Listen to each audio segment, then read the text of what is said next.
So Justin Jefferson isn't at voluntary OTAs. That's actually like pretty normal. Let me explain on the Locked On Vikings podcast. You like that? 3, 1, 2, 3. You like it? You are Locked On Vikings, your daily Minnesota Vikings podcast, part of the Locked On Podcast Network. Your team every day. Hey everybody, welcome to the Locked On Vikings podcast, part of the Locked On Podcast Network, your team every day. As always, I'm your host, your pal, and the kid you copied off in math class. My name is Luke Braun. You can find me on Twitter at Luke Braun NFL. You can find the show on Twitter at Locked On Vikings. Thank you so much for making Locked On Vikings your first listen of the day, each and every day. You can find the show wherever you find your favorite podcasts, whether it is an audio listening app or platform, or YouTube, maybe even Amazon Fire or Roku. Just download the Locked On Minnesota Sports app. Today's show is going to be a whole bunch of OTA updates. We've had a couple now. We got a sense for some interesting depth chart stuff and some other things that have come through from the NFL owners meeting and all that stuff. We actually have a decent amount of stuff to catch up on. So how about a little bit of an odds and ends episode? But the first thing that I think people are that we most have to clear the air about is Justin Jefferson is not there. By all accounts and reports, there is nothing contentious about this. Remember, OTAs are voluntary. You can skip it for a haircut if you want. That is completely fine, and it's within the language of all of their contracts and the CBA and all that stuff. That the team cannot make it mandatory. They cannot do any punishments or anything like that. So there's no reason. You can do a workout bonus and incentivize you to come, but you can't punish someone for not coming. So Justin Jefferson perfectly allowed not to show up, and it makes it like kind of a weak holdout move if that's what is happening with somebody like other players who aren't there, Dalvin Cook, Danielle Hunter. You'll know that all three of those guys have in common that they have uncertain contract situations. Dalvin Cook's, of course, we've sort of been penciling him in as a departure. He'll get traded or cut or something. The June 1st deadline is coming up soon. I think we'll see movement on that eventually. But I don't know. Anything's possible. Danielle Hunter, we'll see what happens. And Justin Jefferson, of course, both sides have expressed that they want to work on an extension, that Justin Jefferson, he was asked about it after the season. He was like, yeah, I don't know. I guess, yeah, sure. Like he was like, seemed like he didn't really care. He just wants to go ball, which a lot of the players do. They just are like, whatever, that's my agent's deal. And the Vikings, of course, they're going to back up the Brinks truck for him. So that extension talk, it started right away. It's been going on all offseason.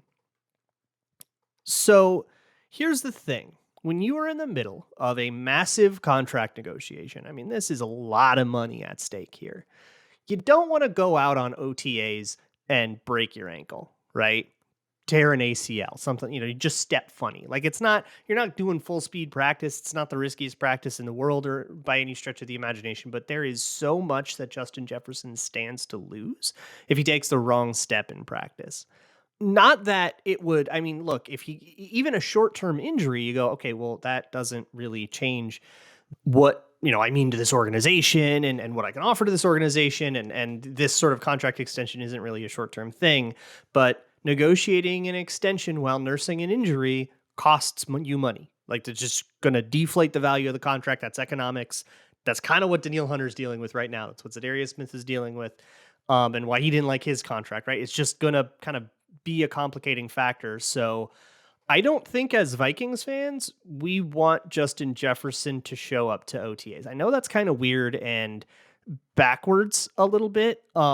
Because yeah, like what about install? What are you missing? You're going to have to catch up. But like, man, he's Justin Jefferson. He'll be fine. He's got this. And what I think the way, like with this Justin Jefferson extension, the higher the number, because I don't think for most of us, there's a number where like, that's too much. The Vikings overpaid and now aren't getting value. Like Justin Jefferson's one of the most valuable non-quarterbacks, maybe the most valuable non-quarterback in the NFL. Like you could make that argument. So pay him whatever, right? I think most people are on board with like, just pay him whatever. And I think if you get some weenie provisional deal, some team deal that's so team friendly, he's going to hate it in 2 years. That feels like the mistake way to do this. Like that feels like the wrong strategy. And a really good way to stumble into that strategy is for JJ to get hurt at OTAs. Maybe I'm just thinking way too hard here. That's all we got to do is all we have right now is time to overthink stuff. So maybe, but I feel like that is like the path to the worst outcome. And really, let's just have Justin Jefferson sit out OTAs. Or he can do whatever he wants, and then we can sign him to whatever he wants. That's great. That all works for me. Salary cap wise, the Vikings are in a pretty good environment to do this kind of stuff, and I think they have a lot of extension negotiations going on kind of simultaneously. They're sitting on about 11 million in space right now. The rookies are all signed. You probably need to set like 5 aside for practice squad and stuff. Rule of thumb. So you have some to spend there. You have 40 some million in 2024 to spend. And with Jefferson in particular, that 40 some million number already factors in the 5th-year option, which has been picked up, which is a $19 million cap hit. So it's however much higher than 19 million he is paid in 2024 is all it's going to count against that 45. The rest of that is for Hawkinson and Hunter and whatever else you want to do. There's also ways to change the $28 million dead cap hit with Kirk Cousins if you wanted to and all that stuff. But you might not even have to. So there's a lot of flexibility to deal with this stuff. They're in a great spot cap-wise to do all these extensions and maybe even grab a random free agent who's out there if you decide you want to trade for a player or something. That's totally in the cards as well.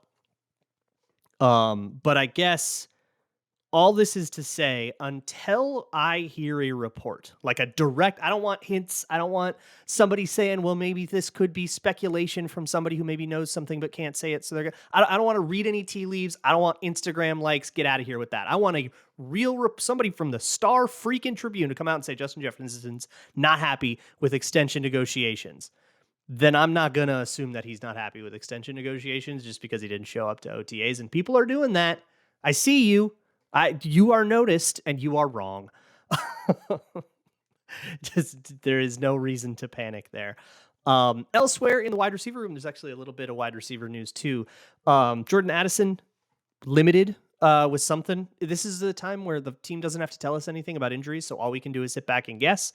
My advice to you, dear listener, don't do that. You'll twist yourself up in knots guessing what it could be. It's kind of like when somebody tells you, hey, we need to talk, and then they don't, but can we talk later tonight? And then you spend all day thinking about it. And by the time you're actually having that conversation, it's really about like, hey, I can't make it on Saturday. Can we do Sunday? And you were thinking like grandma died or something. Like your imagination is so much more capable of coming up with bad scenarios than the real world is. That's just a human thing. We have a bias. There's a reason that we have that bias. It's like a survival thing. So don't do that with limited players and OTAs. If they miss the start of camp, we can be upset there, but I say stay agnostic to the thing until then.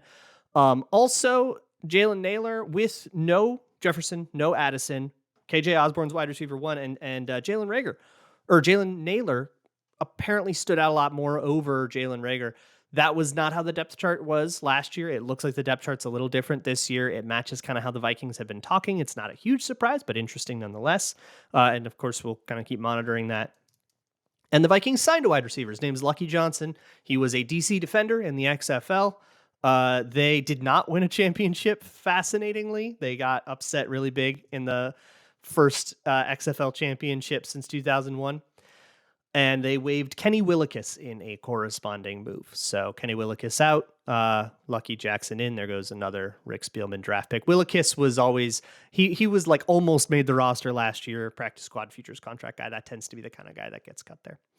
There's a couple other things, though, that I want to get into today. The Brian Flores defense, there's a great piece in The Athletic from Alec Lewis about the Brian Flores defense with some stuff in it that I want to talk about. And then the new kickoff rule with Kene Nwangwu and how does that kind of affect his stock and all that stuff. There's a lot of people, the new kickoff rule changed. Kene Nwangwu's getting cut now. I don't know if it's that simple. So, we'll dive into his roster odds and how things are going with like Lewis Cine and stuff as well. But before I do that, let me talk to you about a good old Gramble. The that we have 4 different conference championship series going on right now, 2 in hockey, 2 in basketball. You can go bet on those at FanDuel.com/locked on. You can also bet on futures. You can bet on how many wins you think the Vikings will get. You can do some over-unders, some special stuff there. Division odds, which are fascinating. Like if you're high on the Vikings have the second highest win total in the NFC North, but they have, I think, still tied for the third high, so tied for the highest odds or longest division odds. So if you really like the Vikings, go bet the division odds, not the win total. And if you don't like the Vikings, bet the win total, not the division odds, right? That is all and more at FanDuel.com/lockedon. And if you've never gone to FanDuel before, that is fine. Go to FanDuel.com/lockedon. You can get a no sweat first bet. That means if you whiff on your first bet, you could get up to $1,000 back in bonus bets. Once again, that is FanDuel.com/lockedon. The app is safe, secure, super easy to use, and you get paid out instantly when you win. So go get that no sweat first bet at FanDuel.com/lockedon. FanDuel, make every moment more. Thank you so much for making Locked On Vikings your first listen of the day. After you're done with this, I would love it if you went to patreon.com/LukeBraunNFL. You can watch my Dwayne McBride video. Did about a half hour on McBride. Did like 40 minutes on Jordan Addison. All of that is free to watch. You can also watch the history doc if you would like to watch an entire season of docuseries on the Minnesota Vikings history. I'm very, very proud of that. It was a huge artistic undergoing for me, and really flexed this storytelling muscle that I feel just got so much better as time went on, as I experienced that. So please experience it with me.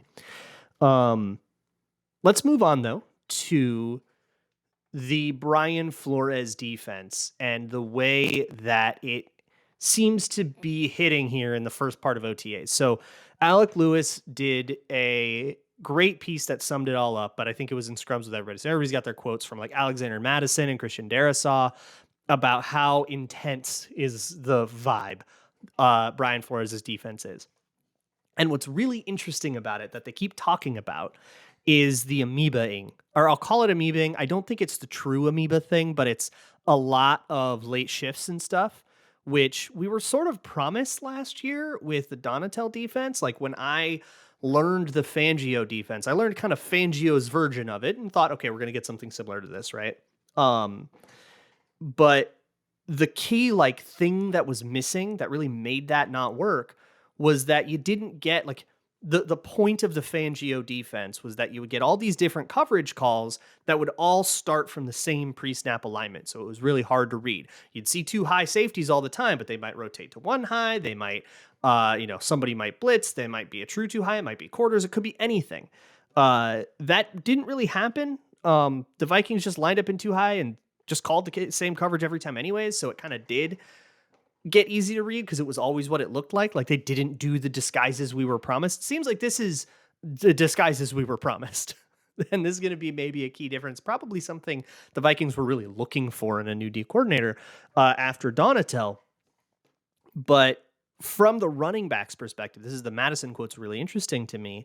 You're trying to read linebackers off the bat. Like you'll look for, is it a stack or is it a split? Or at least that's the words I know for it, which the way I think of it is there a linebacker directly behind a defensive tackle? Like, are they straight up lined up over each other? Or is the linebacker kind of staggered in his own gap while the D tackle is in a different one? That will change the way that a running back reads the play, right? And you can almost read ahead on a play. If you see that it's split, which is where it's staggered, you can kind of pencil in, okay, that D tackle probably has the gap he's in front of, linebacker probably has the gap he's in front of, which means the way the linemen are going to read this, if it's like an outside zone, linemen will read, okay, if there's a guy in my gap, in a gap down from me, I'm reaching him. And the running back can know that too and say, okay, Ezra's probably going to reach that guy. Bradbury's probably going to climb. Ed Ingram's going to reach that guy. And you can start to read ahead, and it makes the reads easier if you know where these guys are lined up. So the way the defense is doing this, and of course, this is hard to install. So if you can't do this with high schoolers that are going to screw it up, right? But at the pro level, we can do this. And this is what Bill Belichick does. And Bill Belichick will go crazy with it. If you remember the 2018 Vikings Patriots game, kind of a rainy game. The Vikings ran really well, but didn't run enough. And John DeFilippo basically got fired because of it. part of the struggle in that game was setting protections. The Patriots would not align until the snap. They all knew their gap. They all knew where they were supposed to get to. So they would kind of mosey that way a little bit, but they would look almost not ready. They would kind of just mill around, and it was called amoebaing. That's a little more intense than I think what we're doing. We're just having the linebackers kind of shift late, and it's a little bit more targeted. It's like, true handheld documentary versus what The Office does with their cameras. There's a metaphor for you. Pause and think about it if you get what I mean. It's like controlled chaos. It's scripted chaos. But I think that's a fascinating little wrinkle, and I'm really excited to see that kind of thing in camp, even in like the Saturday night, family night scrimmage stuff. I want to see what the team is doing. The specifics of it, which is what like an opposing team would need to prepare for it, aren't really what like you and I need to talk about. But the fact that they're doing it makes things hard in an interesting way. It kind of takes that running back's ability to read ahead away, or takes the center's ability to read ahead on a potential blitz or something like that. Like, you're looking for certain blitz indicators, but if the linebackers are just milling around, they're not giving you anything. So that helps. The other, I guess, thing on that defense, Lewis Cine, who is a full participant. That is awesome. Andrew Booth, full participant, also awesome. Those guys were, of course, dealing with all kinds of injuries and stuff. They seem to be at full health. And in the Alec Lewis piece, which, by the way, Alec, if you're listening to this, you're on a heater, dude. It's like 4 pieces in a row, just absolute masterpieces. Dude is just on absolute fire. Love his work. But there was something where Andrew Booth like gives up a catch, and the coaches are shouting at him, leverage, leverage, leverage. That's a really interesting note. That kind of insight helps me a lot to understand what they're working on with him. Where if you're a corner, depending on the coverage, you need to be really thoughtful about if you're inside of or outside of the receiver, right? Are you closer to the sideline or the quarterback? And depending on the coverage, you're going to make that decision. That decision needs to be kind of intelligent. If he's making the wrong decisions there, that must be fixed. So that's going to be the emphasis during OTAs, and we'll see if he can improve upon that as the summer wears on. But with Cine, who is, explosive and flying all over the field and stuff, it's really difficult for me, without having been there, to really know if that was like good or not, or if he's, running really fast because he's late. But it's still good to just see that, he's seems to be back to full form after that compound leg fracture in October. That's awesome and on schedule. We love to see it. So a lot more with this Flores defense that we get to see, and I'm really excited to break it down. But let's also go to the special teams angle with Kene Nwangwu. And I thought about making like a whole episode about this because it's pretty good clickbait of like, will Nwangwu lose his job? But I don't think that's honest, because I don't think there's all that much to say about it. But there is at least one segment's worth of stuff. So we'll get into that next. Okay, so the new kickoff rule sort of made an 11th hour comeback. My understanding from, and like Albert Breer and Ian Rappaport reported this to, and so it's not just me reading the tea leaves. So there was a new proposal to the kickoff that would change it to college kickoff rules, right? Before, if you had a kickoff caught on the 5, you have to return it. Now you can fair catch that, and it'll come out to the 25. Kind of like a punt, but you get the touchback. That is going to change a lot of things. So, ball like expertly kicked to the 1 is now no longer like a positive play, which is what kickers were trying to do when the touchback moved from the 20 to the 25. So touchbacks became more valuable. Kickers tried to avoid touchbacks on kickoffs more often by trying to like pin them at the 1 and force a return. Now they can't do that, which I don't like. I think that was skillful. Kickers being able to do that, it was a skill element, and a skill element has been removed from the game. That sucks. But it also ostensibly means fewer returns, right? More touchbacks. So you go, okay, do we really need Kene Nwangwu on the board? Well, for one, Nwangwu seemed to actually flash a little bit at OTAs from scrimmage, so you can still make the team that way, right? But for 2, if you think about it, how many return touchdowns, and then assume, or how many positive returns, we'll say, because you don't have to, you could get it back to the 30 and feel like that was worth it, right? You got positive yards. So how many successful returns do you need? And remember that Kene Nwangwu's like return average, and of course that average is skewed by long touchdowns, but like, hey, also, yeah, that's kind of fair. Was really, really, really good. He's scored 3 times in his 2-year career. He's really good at this. Um, I think in some places the dream of making the team as a kickoff returner is not going to be as real, but I think with Nwangwu, there's so much proven that I think he still just give him the roster spot. Um, even though there are fewer returns, he was asked about this too, and he's like, "Well, I'm going to want to take every kickoff out, but of course that's the coaching thing." And I think there will be a certain gamesmanship in like figuring out exactly, okay, the one we don't take it out. Do we take it out from the 5? Do we take it out from the 10? Like figuring out kind of where your threshold is. Um, that's probably going to be something that teams like work out over time. But the Nwangwu thing, I don't think that the Vikings are going to be the best testing ground for, hey, what if we don't roster a dedicated kick returner, right? Like someone still has that job. Now, somebody making the job only doing that is a little bit less valuable. They probably need to participate in punt coverage and punt return units and in field goal rush units and all that stuff. Like there are other units on special teams. And I think what people don't understand about like making the team on special teams, which I talk about a lot because there's always a couple people that make the team on special teams. There's always a Dan Chisena or a Marcus Sherrills or somebody out there that does it on purely special teams. Chris Boyd, I would argue, was that. Like he's not getting in from scrimmage, right? That kind of 51, 52, 53rd player is going to be somebody that doesn't necessarily get, cornerback 6 ain't getting in from scrimmage.